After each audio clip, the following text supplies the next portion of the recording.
दर्शकों, श्रीमद् देवी भागवत पुराण के तीसरे स्कंध अध्याय 5 पर श्री विष्णु जी उर्फ श्री रामचंद्र जी ने श्री दुर्गा जी की स्तुति करते हुए कहा, तुम शुद्ध स्वरूपा हो, ये सारा संसार तुम्ही से उद्भासित हो रहा है। मैं विष्णु, ब्रह्मा और शंकर, हम सभी तुम्हारी कृपा से ही विद्यमान हैं। हमारा आविर्भाव अर्थात जन्म और तिरोभाव अर्थात मृत्यु हुआ करता है, अर्थात हम तीनों देव नाशवान हैं। केवल तुम ही नित्य हो, जगत जननी हो, प्रकृति देवी हो। फिर आगे श्रीमद् देवी भागवत इसी प्रकरण में भगवान शंकर बोले, देवी, यदि महाभाग विष्णु तुम ही से प्रकट हुए हैं तो उनके बाद उत्पन्न होने वाले ब्रह्मा भी तुम्हारे ही बालक हुए।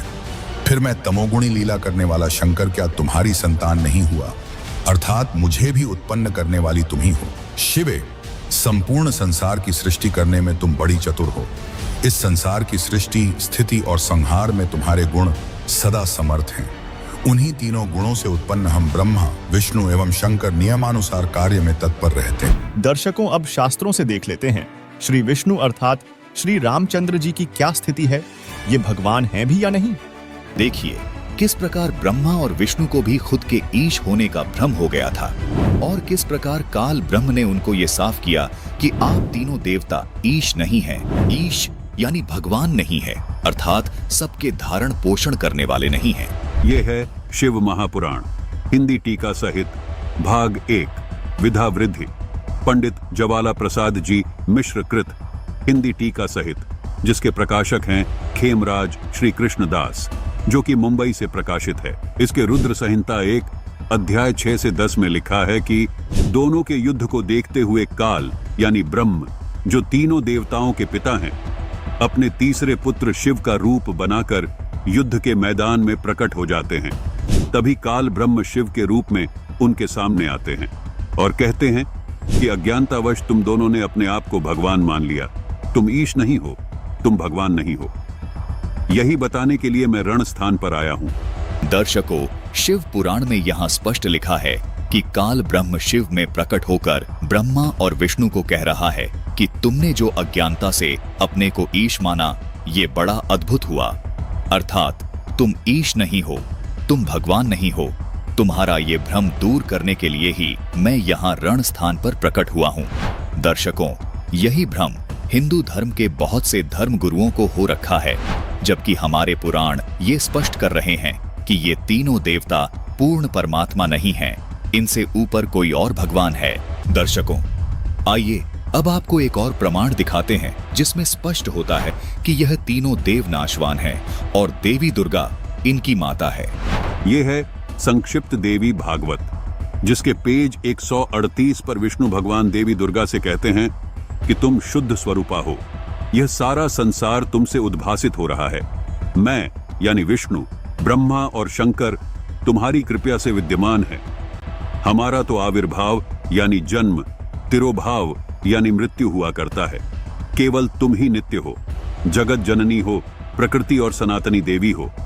दर्शकों, ये प्रकृति शब्द भी आप ध्यान में रखना। प्रकृति इसी दुर्गा को कहते हैं। ये हम आपको आगे चलकर गीता जी से प्रमाणित करेंगे। दर्शकों, इस लेख से ये बात स्पष्ट हुई कि तीनों देवता ब्रह्मा, विष्णु और शिव नाशवान हैं और उनकी माता देवी दुर्गा हैं। आगे भगवान शिव यानी शंकर जी देवी दुर्गा को कहते हैं कि हे देवी, यदि महाभाग विष्णु तुम ही से प्रकट हुए हैं तो उनके बाद उत्पन्न होने वाले ब्रह्मा भी तुम्हारे ही बालक हुए, तो फिर मैं तमोगुणी लीला करने वाला शंकर तुम्हारी संतान नहीं हुआ, यानी मुझे भी उत्पन्न करने वाली तुम ही हो। आगे कहते हैं कि हे देवी, इस संसार की सृष्टि, स्थिति और संहार में तुम्हारे गुण सदा समर्थ हैं। उन्हीं तीनों गुणों से उत्पन्न हम यानी ब्रह्मा, विष्णु और शंकर नियमानुसार कार्य में तत्पर रहते हैं। दर्शकों, यहाँ ये स्पष्ट हुआ कि ब्रह्मा, विष्णु, महेश ही तीनों गुण हैं। दर्शकों, आइए आपको एक और प्रमाण दिखाते हैं कि ब्रह्मा, विष्णु, महेश तीनों गुण हैं और दुर्गा इनकी माता है। देखिए, ये है श्रीमद् देवी भागवत हिंदी टीका सहित भाग 1 खेमराज श्री कृष्णदास प्रकाशन बंबई। इसके तृतीय स्कंद के पेज नंबर 11 पर भगवान शंकर देवी दुर्गा को कहते हैं कि हे माता, यदि आप हमारे ऊपर सदा दया युक्त रहती हैं तो हमको तमोगुण किस प्रकार प्रदान किया, ब्रह्मा को रजोगुण प्रदान किया है, और हरि यानी विष्णु जी को सतोगुण क्यों बना दिया? नीचे संस्कृत भी आप देख सकते हैं। यदि दया धर्मना न सदाम्बिके कथम अहम विहित च तमो गुण कमलज रजो गुण संभव सुविहित कीमो सतो गुणो हरि। दर्शकों, यहां भगवान शंकर देवी दुर्गा से कह रहे हैं कि हे माता, आप हम पर दया रखती हैं, तो आपने मुझे तमोगुण क्यों बना दिया और कमल से उत्पन्न होने वाले ब्रह्मा को रजोगुण क्यों बना दिया तथा हरि यानी विष्णु को सतोगुण क्यों बना दिया? इससे स्पष्ट हुआ कि ये तीनों गुण ब्रह्मा, विष्णु और महेश हैं।